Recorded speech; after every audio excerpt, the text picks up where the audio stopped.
25절까지의 말씀을 우리 교독하시겠습니다. 이사야서 22장입니다. 15절에서 25절 마지막 절까지의 말씀입니다. 제가 먼저 봉독하겠습니다. 주 만군의 여호와께서 이르시되 너는 가서 그 국고를 맡고 왕궁 맡은 자 셈나를 보고 이르기를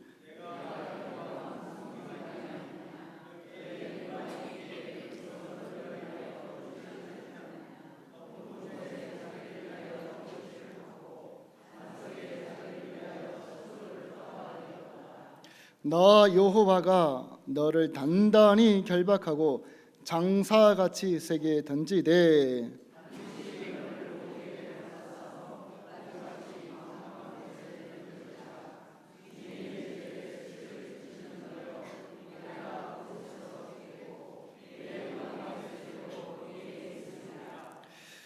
내가 너를 내 관직에서 쫓아내며 내 지위에서 낮추리니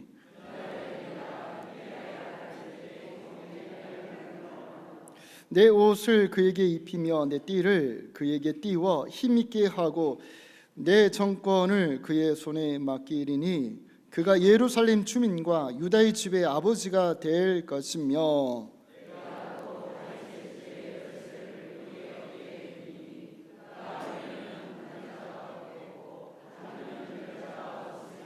못이 단단한 곳에 박힌같이 그를 견고하게 하리니 그가 그의 아버지 집의 영광의 보좌가 될 것이요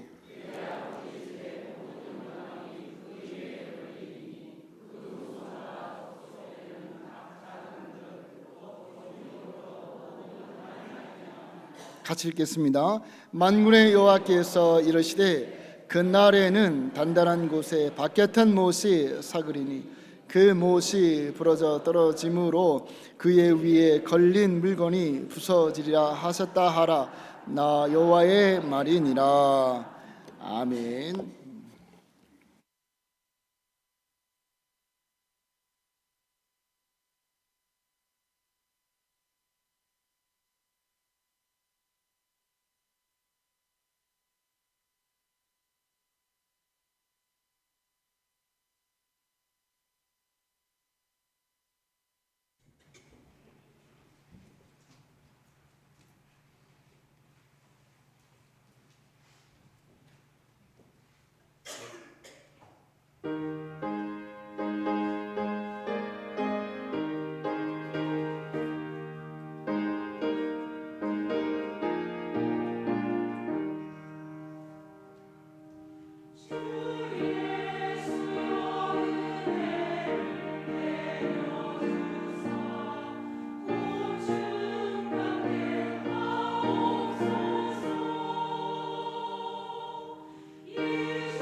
감사합니다.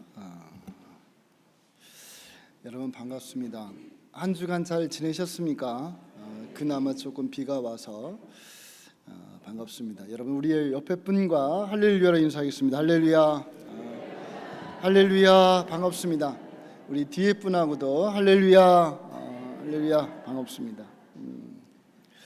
우리 오늘 이 시간에 함께 나누고자 하는 말씀은 지금의 자리에서 최선을 다하자. 여러분 지금의 자리, 지금의 상황, 환경에서 최선을 다하며 수고하며 살아갈 수 있는 우리 모두가 되시기를 소망합니다. 아멘. 우리 오늘 말씀에 보면 누가 등장합니까? 셈나라고 하는 사람이 등장해요. 셈나. 그런데 이 사람이 16절에 보면 무엇을 하냐면 이 셈나가 지금 16절에 이런 일을 하고 있는데 우리 같이 읽겠습니다. 내가 여기와 무슨 관계가 있느냐? 여기에 누가 여기에서 너를 위하여 묘실을 팠느냐? 높은 곳에 자기를 위하여 묘실을 팠고 반석에 자기를 위하여 초수를 쪼아 내었도다. 아멘. 지금 이 셈나가 무엇을 하고 있습니까? 묘실을 만들고 있는 거예요. 자신이 죽으면 들어갈 그 묘실을 만드는데 그냥 만드는 것이 아니라 예루살렘 반대쪽에 가면 큰 산이 있는데 그 높은 곳에 큰 바위를 파서 화려하고 아름답고 튼튼하게 자신의 묘실을 지금 만들고 있는 거예요. 그런데 이것이 무슨 큰 문제가 있겠습니까? 죽으면 자신이 들어갈 묘실을 스스로 만드는데 뭐 그 큰 문제가 있겠습니까? 그런데 문제가 있습니다.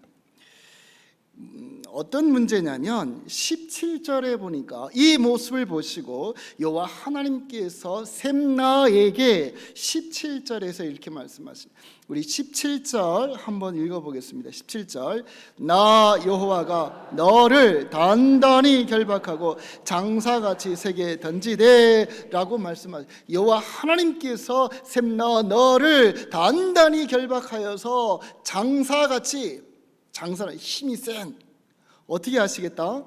던져버리시겠다라고 말해요. 18절에도 마찬가지예요. 너를 모질게 감싸서 공같이 광막한 곳에 던질 것이다 라고. 아니 묘실을 만드는데 왜 하나님께서 이렇게 화가 나신 것일까? 왜 그를 징계하시는 것일까요? 왜 문제가 되냐면 지금 이 유다는 셈나가 살고 있는 이때는 히스기야 왕 때인데 이때 아수르 제국이 지금 침범하려고 준비하고 있어요. 이미 BC 722년에 북이스라엘은 아수르 제국에 의해서 망했습니다. 사마리아가 완전히 이방의 손 아수르 제국에 넘어가 버렸어요. 그리고 20여 년이 지나 지금 이제는 그 아수르 제국이 예루살렘까지 쳐들어와 먹으려고 그렇게 준비하고 있는 유다의 입장에서는 그 나라가 절체절명의 위기에 있는 거예요. 풍전등화 앞에 놓여있다는 거예요. 언제 이 유다가 꺼질지 모르는 그 위기 앞에 있는데 이 셈나라는 사람은 높은 곳에 석실로 좋은 곳에 튼튼하고 화려하게 지금 묘를 만들고 있다. 특히 이 사람은 우리 오늘 말씀해 보니까 15절에 그는 어떤 사람입니까? 우리 15절도 같이 한번 읽어보겠습니다. 우리 15절 읽겠습니다. 주 만군의 여호와께서 이르시되 너는 가서 그 국고를 맡고 왕궁을 맡은 자 셈나를 보고 이르기를 라고 말하면서, 셈나는 그 당시 유다의 히스기야 왕 때 어떤 사람이 국고를 맡은 사람, 그 나라의 금은 보화를 책임지고 문서들을, 중요한 문서들을 책임지는 그 국고를 책임진 사람, 왕궁을 맡은 자입니다. 이 사람을 현대로 바꾸면 이렇습니다. 대강 국무총리의 직분, 대통령의 비서실장, 기획재정부를 담당하고 있는 이런 사람이에요. 왕 다음에 최고의 권력을 가지고 있는 사람이 이 셈나인데, 국가는, 유다 왕국은, 예루살렘은 풍전등화 앞에 위기 가운데 있는데 자신은 그 권력을 이용해서 무엇을 하고 있다고요? 높은 곳에 큰 바위를 파서 그곳에 자신의 묘자리를 튼튼하고 아름답고 화려하게 만든다는 거죠. 이때 지금 그 사람의 이 묘가 발견되었다라고 얘기하는데, 사실은 정확하지는 알 수는 없어요. 그 묘 앞에 묘비가 있는데, 이 묘비를 한번 이런 묘비가 발견됐다. 이게 지금 대형박물관에서 소장하고 있는데, 그 내용이 뭐냐면, 이 묘비의 내용, 그 글자 하얀 거 보이시죠? 이 글자를 보니까 다는 알 수 없지만 이렇답니다. 여기에는 금은 보화는 없고 오직 나와 내 여종의 뼈만 있다. 이것을 여는 자에게는 저주가 있을 것이다 라고 하는 그러한 비문이 쓰여져 있다는 거예요. 이것이 왜 셈나의 묘비냐 하면, 오늘 성경에 있는 말씀처럼 예루살렘 맞은편의 높은 산의 바위에 아주 화려하게 만든 묘가 하나 발견됐는데, 그 앞에 이 묘비가 있어서 이것이 셈나의 묘비이지 않겠는가라고 추정을 하는 거예요. 자, 중요한 것은 이처럼 그 당시에 그 위기 가운데 이 사람은 자신의 권력과 능력과 힘을 이용하여서 이 땅에 살면서도 높은 자리에, 근데 죽어서도 높은 자리에, 이 땅에서도 권력을 누리며 살아갔는데, 화려하게 살아갔는데, 죽어서도 화려하게 살고 싶은 마음에, 지금 나라야 어떻게 되던, 나라야 아수르 제국의 침략을 당해 망하던 자신은 상관없이 지금 묘실이나 크고 화려하게 만든다고 있다는 얘기예요. 여러분, 이와 같은 사람들이 있는데, 우리 지금 어제 8.15 광복이었습니다. 광복 맞은 지 81년이 되었습니다. 여러분, 우리가 잘 아는 것처럼 1905년에 을사조약을 체결하면서 이 오적이 있습니다. 조선의 외교권을 이 일본에다가 빨아먹은 사람들이에요. 우리가 잘 아는 사람들인데, 이 조선의 외교권을 일본에다가 넘기면서 이 사람들은 얼마나 많은 보상을 받았을까요? 대단히 많은 엄청난 돈을 받았다고 얘기하는 거예요. 국가야 외교권이 다른 나라에 넘어가든 말든 자기들은 그냥 보상받고 그 권력 이용하여서 그냥 살면 되는 거예요. 셈나와 같은 사람들. 지금 여러분, 이 친일파 후손들에 대한 문제가 제기되고 있는데, 친일파 후손들이 왜 문제가 되냐면, 친일을 통하여서 그 당시에 일본으로 인해서 엄청난 돈을 받았는데, 그 돈이 1대, 2대, 3대, 4대까지 흘러가면서 그 돈 가지고 공부하고, 그 돈 가지고 장사해, 그 돈 가지고 잘 돼서 지금도 잘 되고 있다는 거예요. 그게 문제라는 거예요.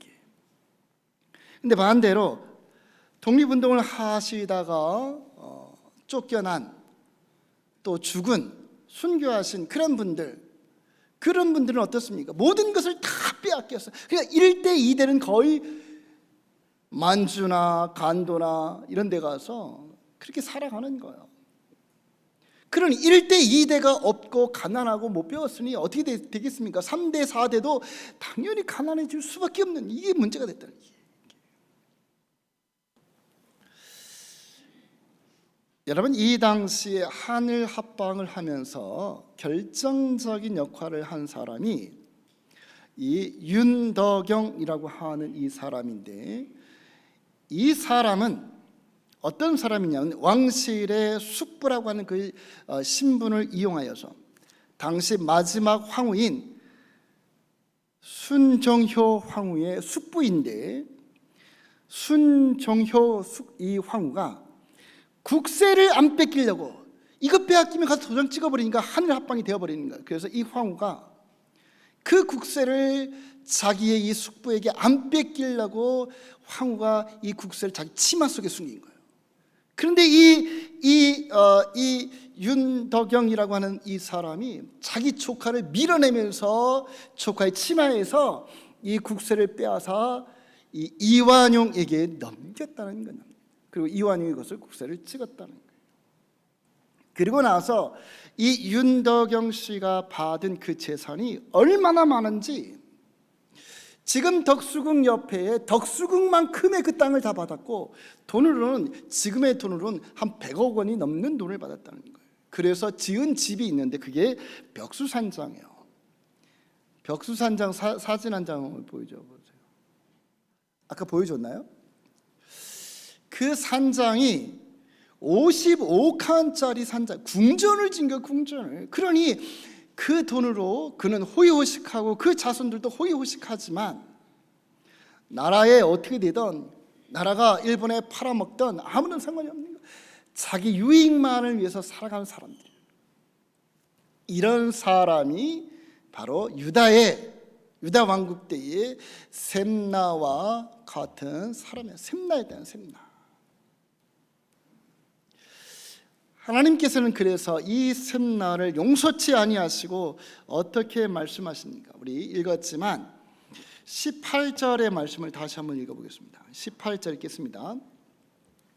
반드시 너를 모질게 감싸서 공같이 공막한 곳에 던질 것이라.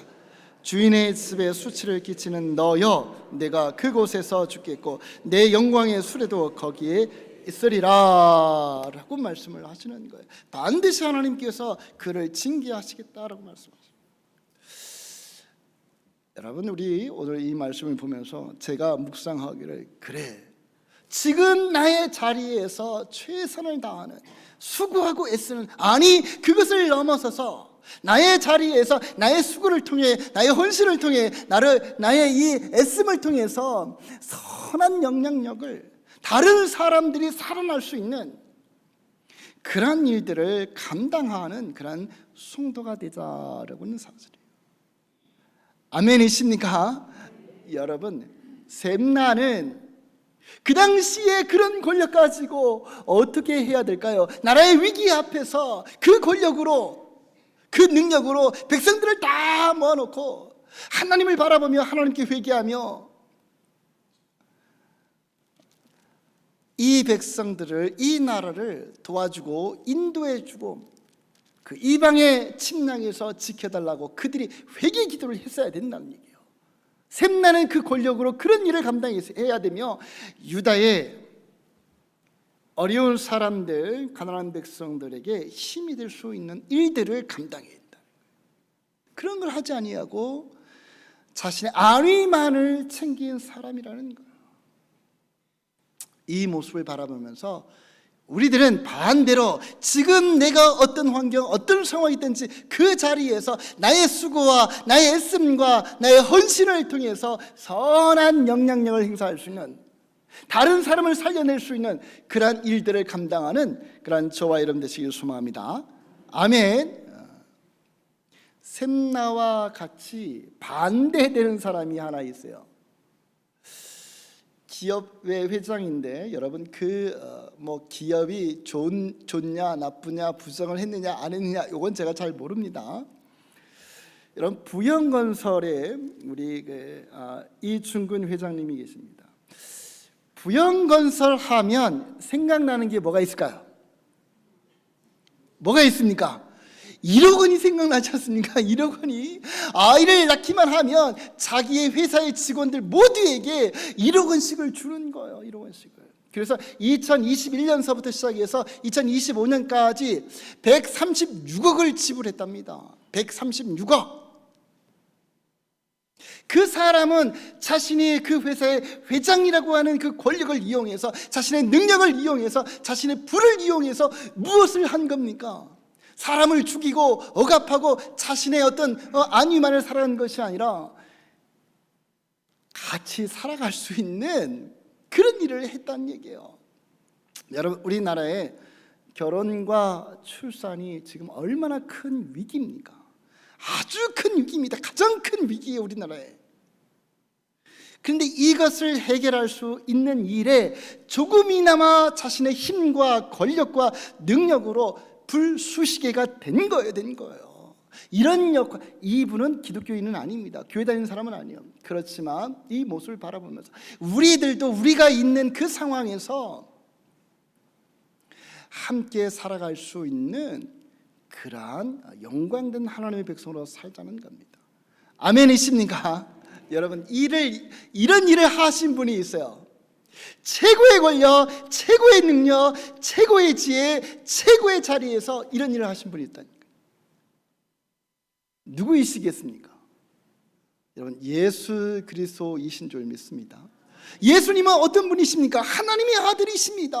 하나님의 아들이라고 하는 것은 최고의 권력이에요. 그 권력에 비교될 수 있는 사람이 어디 있겠습니까? 메시아로 이 땅에 오신 분이에요. 하늘의 영광을 가지고 계신 분이십니다. 그런데 그 권력과 그 능력과 그 지혜를 가지고 주님은 어떻게 하십니까? 자신의 안위만을 위해서, 사람들에게 높임을 받기 위하여서 그렇게 사셨나요? 아닙니다. 그 권력으로, 그 능력으로, 그 지혜로 무엇을 하신 거예요? 십자가에 친히 죽으시고 피를 흘려서 그 피로 우리의 죄를 씻어주시고 우리를 하나님의 자녀 될 수 있도록 새 생명을 주신 줄 믿습니다. 이게 진짜 권력이라는 게, 이게 진짜 권력, 이게 진짜 능력이라는 거예요. 여러분, 이것이 진짜 지혜인 줄 믿습니다. 아멘. 그래서 여러분, 우리의 삶이, 우리의 신앙의 삶이 내가 어느 자리에 있든지 간에 나의 삶을 통해서, 나의 수고와 나의 애씀과 나의 노력과 헌신을 통해서 다른 사람들에게 선한 영향력을 미치고 또 거기 함께 살아갈 수 있는 은혜가 있어야 된다. 여러분, 그렇게 사시기를 주님의 이름으로 축복합니다. 그렇게 살아가야 됩니다. 반드시 그 이유가 있어요. 우리가 잘 아는 것처럼 베드로전서 2장 9절에 보면 여러분 이렇게 말씀하십니다. 읽겠습니다. 그러나 너희는 택하신 족속이요 왕같은 제사장이요 거룩한 나라요 그의 소유가 된 백성이니 이는 너희를 어두운 데서 불러내어 그의 기이한 빛에 들어가게 하신 이에 아름다운 덕을 선포하게 하려 하심이라. 하나님께서 저와 여러분을 택하셨다는 얘기예요. 하나님을 저와 여러분들을 왕같은 제사장으로 세우신 줄 믿습니다. 저와 여러분은 하나님 나라의 거룩한 백성인 줄 믿습니다. 하나님의 소유라는 거, 우리는 하나님의 소유. 이것보다 더 큰 권력이 어디 있겠어요? 우리는 하나님의 백성들인데, 우리는 왕같은 제사장들인데, 이런 지위를, 이런 능력을 하나님께서 저와 여러분들에게 주신 줄 믿습니다. 왜 주셨을까요? 왜? 이 말씀에 보니까 이는 아름다운 덕을 선포하게 하기 위하여서, 하나님의 그 아름다운 덕을, 예수 그리스도의 십자가의 그 은혜를 선포하라고 저와 여러분을 세상에서 불러서 하나님의 자녀로 삼아주시고 왕같은 제사장으로 삼아주셨다는 거예요. 아멘. 하나님의 이 아름다운 영광스러운 덕을 선포하라고 세우신 거예요. 그러니 여러분, 우리가 어떻게 해야 되겠습니까? 이제 우리가 나아가서 나를 왕같은 제사장으로 삼아주신 그 하나님의 아름다운 덕을 선포하며 살아가야 되지 않겠습니까? 아멘이십니까? 아멘.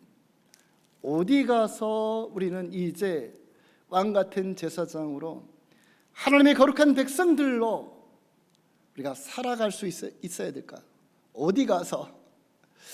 첫 번째가 여러분들의 가정에 가서 최선을 다하는 삶을 사시고 왕같은 제사장으로 하나님의 소유된 백성으로 살아가실 수 있기를 주님의 이름으로 축복합니다.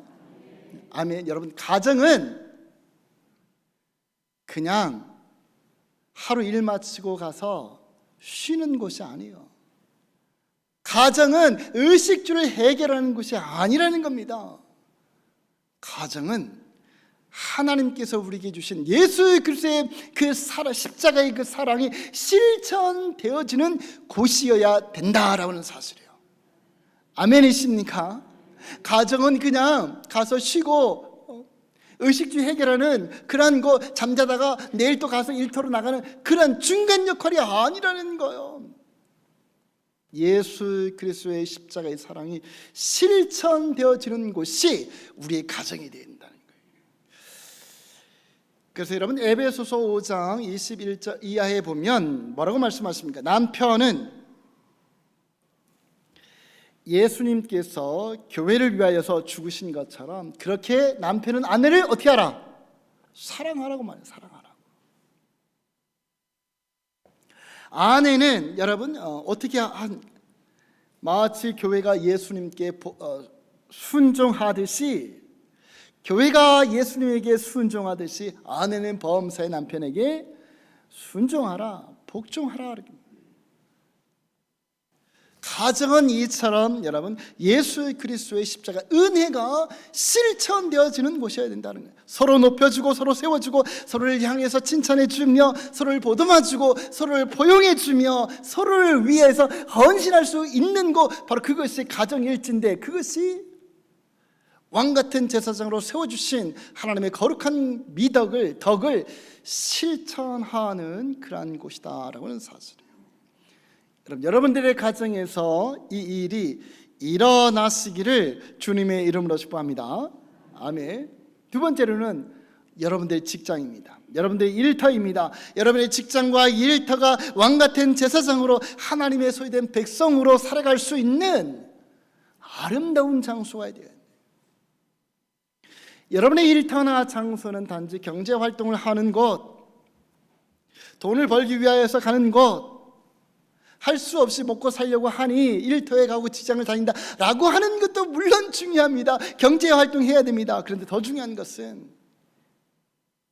하나님께서 나를 불러 그곳에 사명자로 세우셨다는 것, 하나님 나라의 백성의 거룩한 왕같은 제사장으로 세우시는 사명자의 삶을 내 직장에서 내 일터에서 우리가 살아가야 된다라고 하는 사실이에요.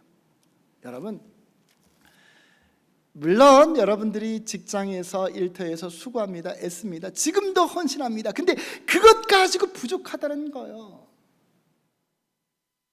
그것을 통해서 나의 헌신과 수고를 통해서 하나님의 영광이 드러내지고 왕같은 제사장으로 살아가는 아름다운 모습이 있어야 된다는 얘기예요.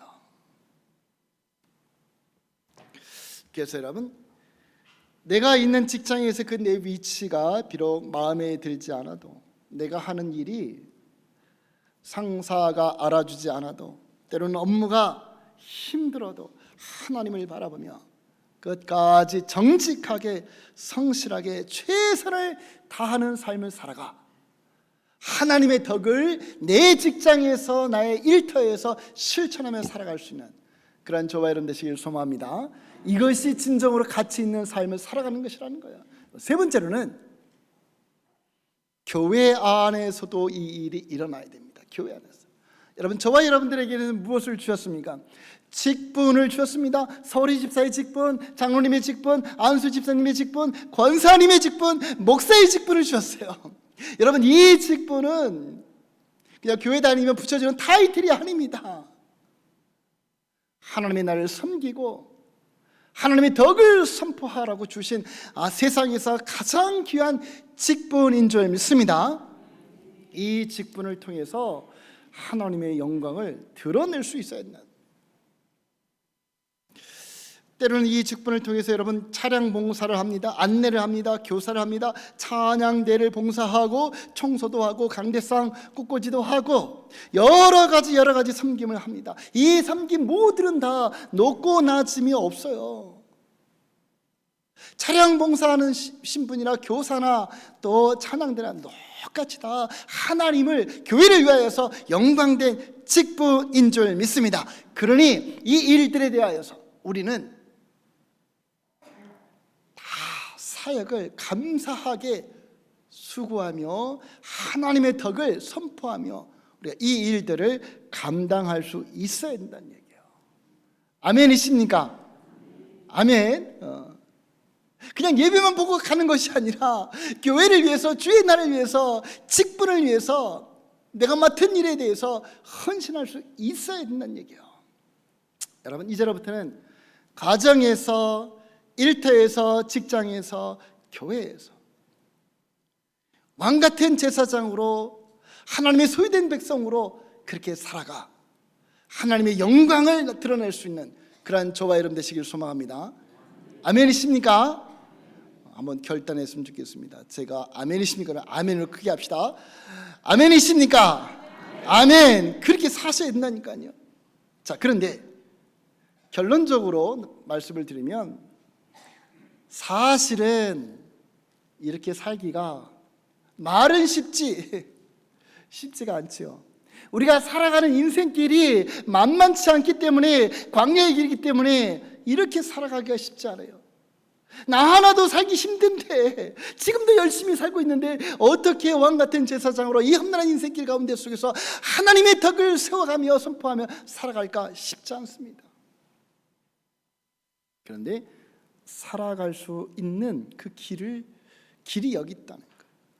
그게 뭘까요? 바로 그것이 예수 그리스도의 십자가의 은혜로 살아가는 성도가 될 때에 그렇게 살아갈 수 있는 줄 믿습니다. 왠 줄 아십니까? 십자가는 하나님의 능력되기 때문에 그러는 거예요. 우리 안에 예수 그리스도의 십자가의 은혜가 흘러넘치면 내가 비록 어떤 상황에 있든지 간에, 어떤 가정에 있든, 어떤 직장을 다니든, 어떤 교회에서 어떤 직분을 감당하든 우리가 기쁨으로 그것을 감당할 수 있으며 그것을 통해서 하나님께 영광을 올려드릴 수 있다는 사실이에요. 여러분, 이제로부터는 십자가 은혜로 살아가는 그런 저와 여러분 되시길 소망합니다. 십자가가 능력인 줄 믿습니다. 아멘. 자, 그래서 제가 어려운 질문을 하나 할게요. 오늘 말씀 가운데 샘나 대신에 자기만 살겠다라고 하는 이 샘나 대신에 누가 또 등장합니까? 누가 등장하죠? 엘리야김이 등장합니다. 엘리야김이. 자, 그런데 이 엘리야김은 하나님께서 뭐라고 말씀하세요? 이는 내 종이다라고 선포합니다. 샘나가 가지고 있던 모든 정권을 이 엘리야김에게 주겠다라고 말씀하십니다. 유다의 아버지가 되게 하시겠다고 말씀하십니다. 그러면서 22절에 보면 이렇게 말씀하십니다.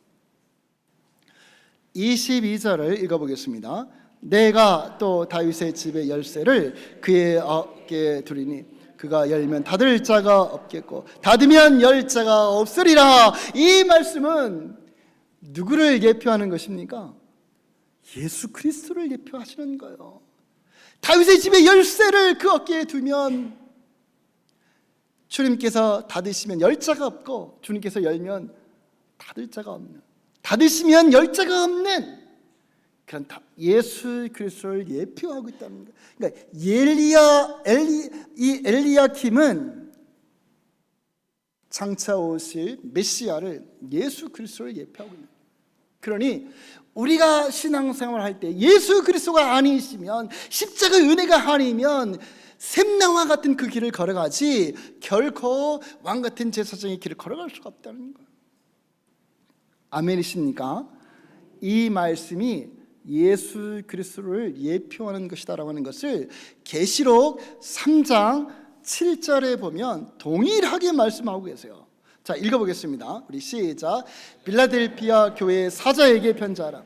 거룩하고 진실하사 다윗의 열쇠를 가지신 이 곧 열면 닫을 사람이 없고 닫으면 열 사람이 없는 그가 이르시되. 아멘. 그는 누구입니까? 예수 그리스도이세요. 예수 그리스도가 다윗의 열쇠를 가지신 분이십니다. 그가 닫으면 열 사람이 없습니다. 열면 닫을 사람이 없는 그 주님, 우리가 이 땅에서 왜 셈나 대신에 엘리야김이 나오겠습니까? 우리에게 말씀하시는 거예요. 예수 그리스도 십자가 은혜가 아니면 하나님의 거룩한 백성으로 우리가 이 땅에서 선한 영향력을 행사하며 살아갈 수 없다는 거예요. 아멘이십니까? 여러분, 엘리야김의 이름이 아주 의미가 있어요. 엘리라고 하는 것은 하나님을 이야기합니다. 야김은 세우신다. 즉 엘리야김은 하나님이 세우신다는, 하나님이 누구를 세우셨습니까? 예수 그리스도를 세우신 줄 믿습니다. 아들을 통해서 메시아로 세우신 거예요. 그러니 우리가 이 땅에서 셈나의 길이 아닌 하나님이 원하시는 그 길을 걸어가기 위해서는 예수 그리스도의 십자가의 은혜로 살아가야 한다는 거예요. 예수 그리스도의 십자가의 은혜로 살아가. 국가의 위기 앞에서, 교회의 위기 앞에서, 성도의 신앙의 위기 앞에서 오히려 빛날 수 있는 그러한 저와 여러분 되시기를 주님의 이름으로 축복합니다. 아멘. 우리 기도하시겠습니다. 우리 오늘 이 말씀을 바라보면서 우리 함께 기도했으면 좋겠습니다. 아버지 하나님, 셈나의 길이 아닌 엘리야김의 그 길, 예수 그리스도 십자가의 은혜로 살아가 십자가의 능력으로 내가 서 있는 그 자리에서, 그 환경에서, 그 위치에서 최선을 다하며 왕같은 제사장으로 하나님의 소유된 백성으로 살아가겠습니다. 나를 통해 하나님의 덕을 비추며 선포하며 살아가겠습니다. 이렇게 여러분 한번 결단했으면 좋겠습니다. 우리 함께 기도하시겠습니다. 아버지 하나님 감사합니다. 아버지 하나님, 우리의 신앙의 삶들 가운데 속에서 셈나의 그 길이 아닌 하나님이 원하시는 엘리야김의 길을 걸어갈 수 있는 그러한 저희들 되게 하여 주옵시고, 또한 특별히 아버지 하나님이여, 우리의 삶이 십자가의 능력으로 살아가 내 가정에서, 내 직장에서, 교회에서 하나님의 덕을 아름답게 선포하며 거룩한 왕같은 제사장으로 살아갈 수 있는 그러한 저희들 될 수 있도록 주님 도와주옵소서. 아버지 하나님 감사합니다. 십자가의 도가 하나님의 능력을 하겠습니다. 이제 우리 성도님들 십자가의 능력으로 살아가 내 가정에서, 직장에서, 일터에서, 교회에서 왕같은 제사장으로 하나님의 소유된 백성으로 그렇게 살아가 하나님의 덕을 선포하며 하나님의 영광을 드러내며 살아갈 수 있는 하나님의 귀한 백성들 될 수 있도록 주님 도와주옵소서. 특별히 우리가 광복절을 우리가 맞이하며 또 아버지 하나님 광복의 81주년을 기념하며 주님 역사를 돌아봐 다시는 이 수치와 비극의 역사를 걸어가지 아니고 우리도 깨어서 하나님께 기도하며 내가 있는 그 자리에서 하나님의 영광을 드러낼 수 있는 믿음의 사람들 다 될 수 있도록 주님 도와주옵소서. 감사드리오며 예수님의 이름으로 기도드리옵나이다. 아멘.